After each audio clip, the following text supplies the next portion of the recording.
Welcome back. You are listening to the home of forbidden romances. Prepare yourself, because tonight's story will leave you breathless. The gun barrel pressed against my temple was freezing cold, but the sheer, unadulterated irritation burning in the center of my chest was infinitely hotter. "Move, and I paint the wall with your brains," the man in the balaclava hissed, his hand trembling just enough to suggest he was an amateur. "Do it," I snapped, not even looking up from the medical bag I was aggressively zipping shut. "Please, pull the trigger." It would be a mercy compared to the absolute clown show I have been dealing with since 3 in the morning. Do you know what REM sleep is? Because I don't. Not since I became the personal physician to this city's magnetic pole for disaster. The gunman blinked, visibly confused by the lack of begging. He didn't have time to process my death wish. A silenced shot thwipped through the air, and the man collapsed, a neat hole in his forehead. I didn't flinch. I just sighed, grabbed my bag, and stepped over the body to look at the man sitting on the velvet chaise lounge in the center of the penthouse.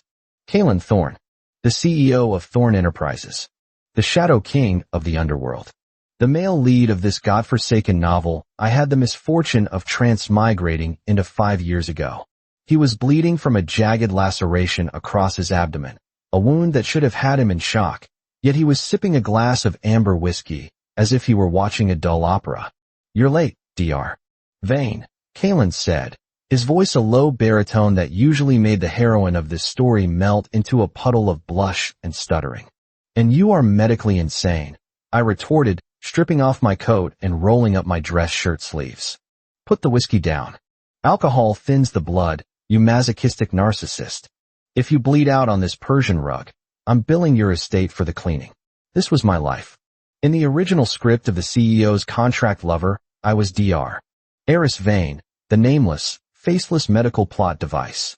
I was the sucker doctor summoned at ungodly hours to treat the CEO's gunshot wounds or the heroine's fever after she stood in the rain for dramatic effect. I existed to facilitate their romance. I was supposed to bandage him up, offer a grave warning, and vanish into the background. But I had gone off script. Being tired does that to a man. Kalen set the glass down, his eyes, dark as obsidian and twice as sharp, locking onto mine. There was no heroine here tonight. Just the predator and the tired physician who knew his anatomy too well. "You have a terrible bedside manner, Eris," Kalen murmured as I knelt between his spread legs to inspect the wound. "I'm not in a bedroom. I'm in a crime scene." "Again," I muttered, pouring disinfectant onto a gauze pad.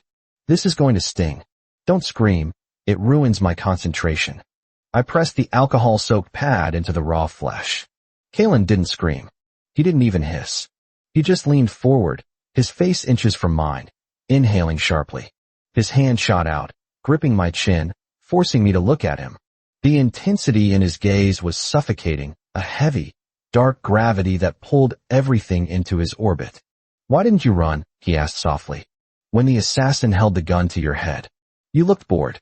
I was calculating the angle. I lied, slapping his hand away to thread a suture needle. "If he shot me, I wouldn't have to stitch you up." It seemed like a fair trade. Kalen laughed. It was a terrifying sound, low and rusted, like a gate opening to a dungeon. "You are the only thing in this city that doesn't fear me." "It's intoxicating.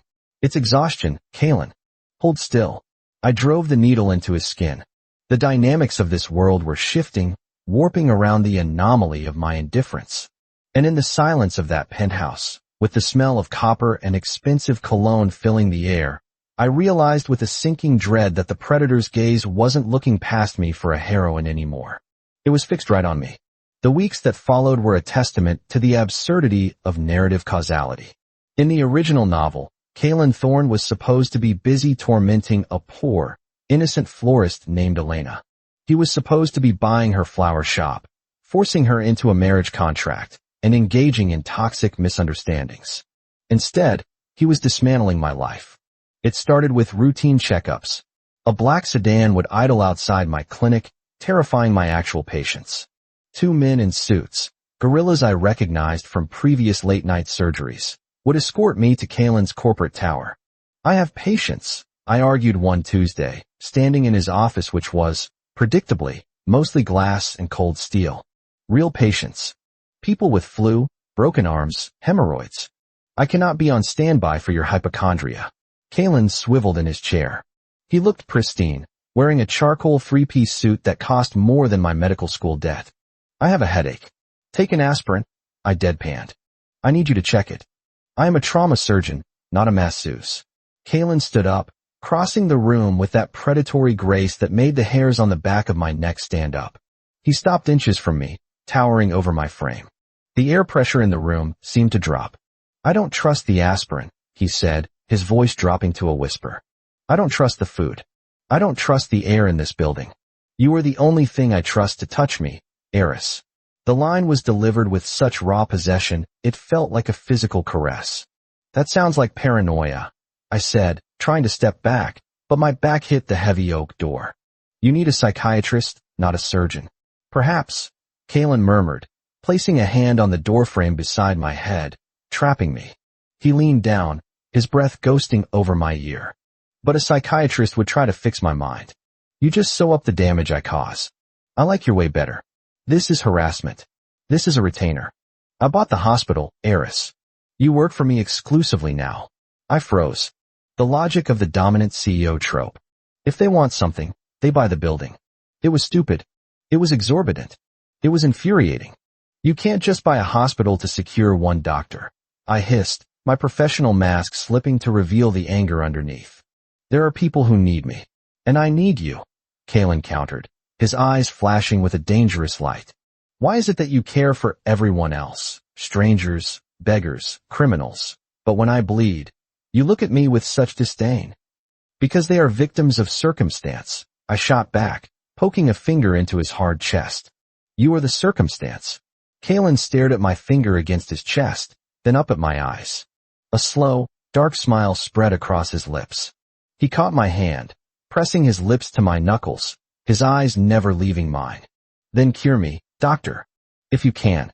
The turning point, the moment the genre officially shifted from a CEO romance to a dark thriller, happened on a rainy Thursday. I had tried to resign.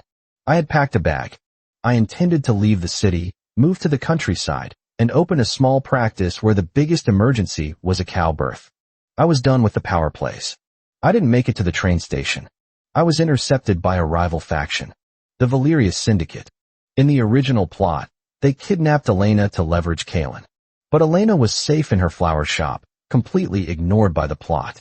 So they took me. I woke up zip-tied to a chair in a damp warehouse.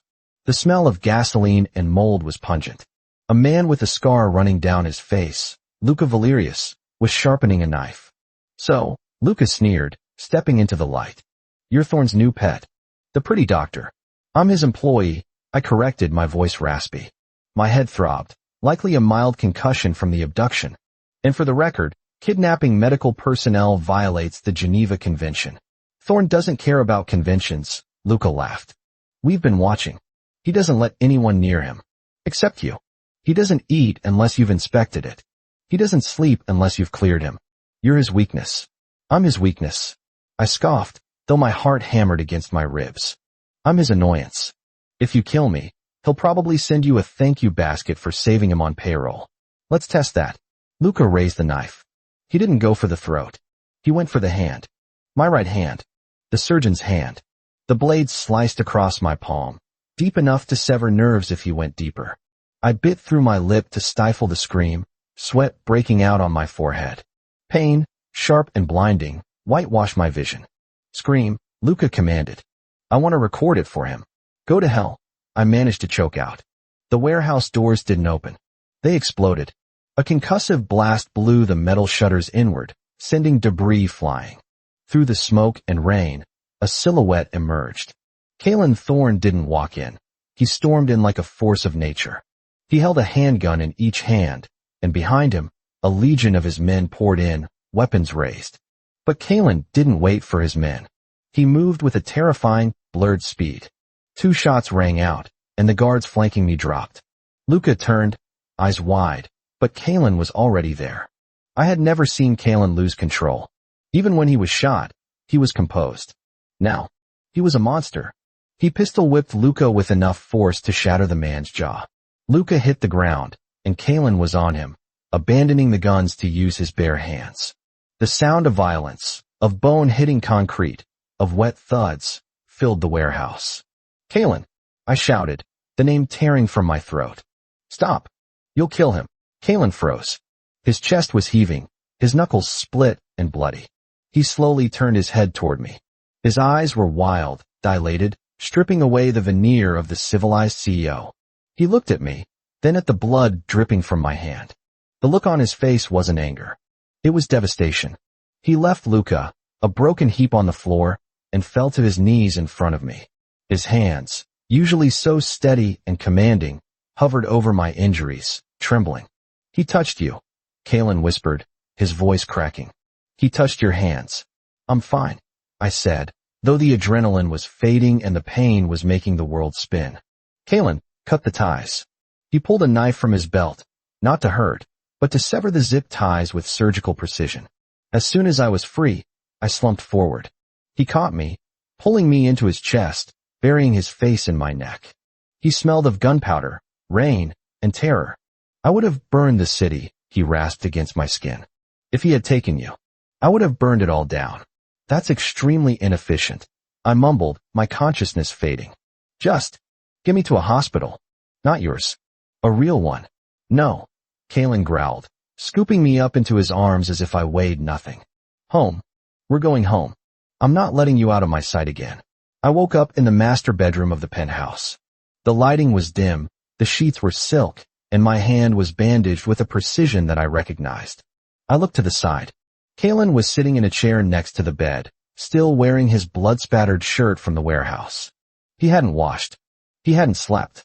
He was just watching me. "You stitched me up?" I said, my voice dry. "I watched you do it enough times," Kalen replied quietly. "I memorized every movement. I didn't trust anyone else to touch you. You're obsessive." "I am. You're a tyrant." "Undoubtedly." I sighed, looking at the ceiling. "The plot is ruined, you know. Elena is probably married to a baker by now. You were supposed to be the brooding anti-hero who learns to love through her gentle kindness." Kalen leaned forward, resting his elbows on his knees.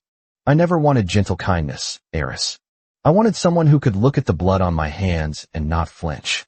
Someone who could stitch me back together when I fall apart. I wanted you." "I'm a doctor," I said weakly. "I'm supposed to heal people, not aid and abet a crime lord." "You're not just a doctor anymore," Kalen said, standing up and moving to the edge of the bed. He reached out, his fingers brushing my cheek with a tenderness that contradicted the violence he was capable of. "You are my anchor. You are the only thing that makes this wretched life bearable." He leaned down, his face inches from mine. "You tried to run, Eris. Don't do it again. I will tear the world apart to find you." It was a threat. It was a promise. It was a confession. I looked at him. This beautiful, broken, terrifying man. I thought about the quiet life in the countryside. I thought about the adrenaline of the warehouse. I thought about the way his heart hammered against my chest when he held me. I realized then that the sucker doctor role was dead. I wasn't the side character. I was the one holding the leash of the monster. I reached up with my uninjured hand, gripping his tie, and pulled him down until our lips were a breath apart. "If you ever get blood on my surgical sterile field again," I whispered, "I will kill you myself." Kalen smiled, a genuine, breathless smile that reached his eyes. "Deal." And as he closed the distance between us, sealing the contract not with ink, but with a kiss that tasted of whiskey and salvation, I knew one thing for certain. The doctor was in, and he wasn't going anywhere. And that is how the doctor tamed the beast, not with flowers and tears, but with a suture needle and a backbone of steel. If you enjoyed seeing Dr. Vane put the tyrant in his place, destroy that like button. And tell me in the comments, would you choose a peaceful life or a dangerous love that would burn the world down for you? I'll be reading your answers. Subscribe for the next chapter. Until then,